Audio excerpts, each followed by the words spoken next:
আগামী ৪৮ ঘন্টার মধ্যে বিচার বিভাগীয় তদন্ত কমিটি গঠন করতে হবে। সরকার ইতোমধ্যে বিচার বিভাগীয় তদন্ত কমিটি গঠন করার আশ্বাস দিয়েছেন, ঘোষণা দিয়েছেন, কিন্তু এখনো পর্যন্ত সেই কমিটি গঠন করেননি। যে কারণে আজকের এই সভা থেকে সিদ্ধান্ত হয়েছে আগামী ৪৮ ঘন্টার মধ্যে বিচার বিভাগীয় তদন্ত কমিটি গঠন করতে হবে এবং যারা নুরুল হক নূর সহ গণ অধিকার পরিষদের নেতাকর্মীদের রক্তাক্ত করেছে সেই সকল দোষীদের অবশ্যই গ্রেপ্তার করতে হবে।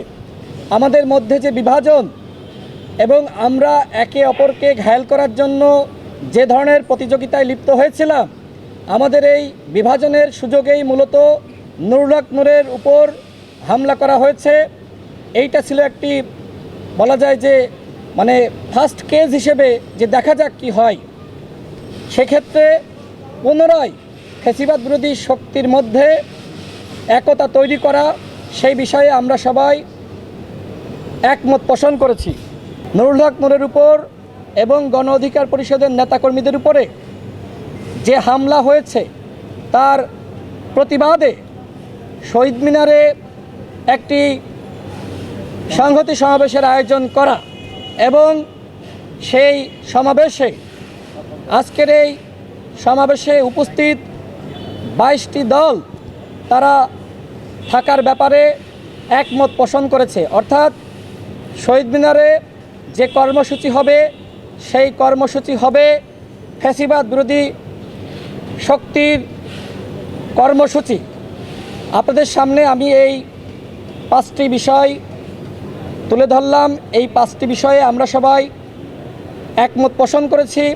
আমি আবারও এই ফ্যাসিবাদ বিরোধী শক্তিকে ধন্যবাদ জানাই যে আজকে আমাদের ভিতরে উপলব্ধিবোধের জায়গাটা তৈরি হয়েছে যে আমাদের একতা দরকার, একতার বিকল্প কিছু নাই এবং আমরা ইনশাল্লাহ ঐক্যবদ্ধভাবে যেভাবে আওয়ামী লীগের পতন ঘটিয়েছি ঠিক আমরা যদি ঐক্যবদ্ধ থাকি তাহলে নতুন বাংলাদেশ গঠনের পিছনে আর কোনো বাধা থাকবে না ইনশাআল্লাহ। আপনাদের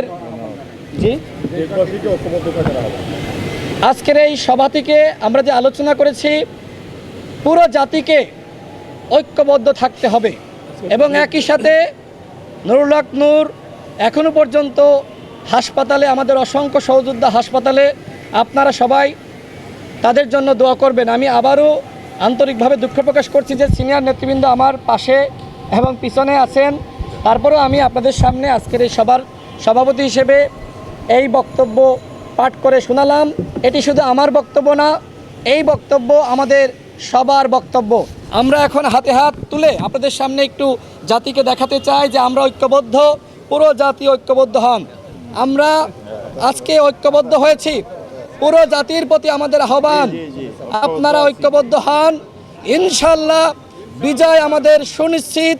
এদেশে আওয়ামী লীগ এবং তার দোসর জাতীয় পার্টি সহ যারা অন্যায় করেছে তাদের আশ্রয় প্রশ্রয় কোনো দল দিবে না। নতুন বাংলাদেশ গঠনের পথে আজ থেকে আমাদের অগ্রযাত্রা শুরু হলো। মহান আল্লাহ রাব্বুল আলামিন আমাদেরকে কবুল করুক, আমিন। ধন্যবাদ।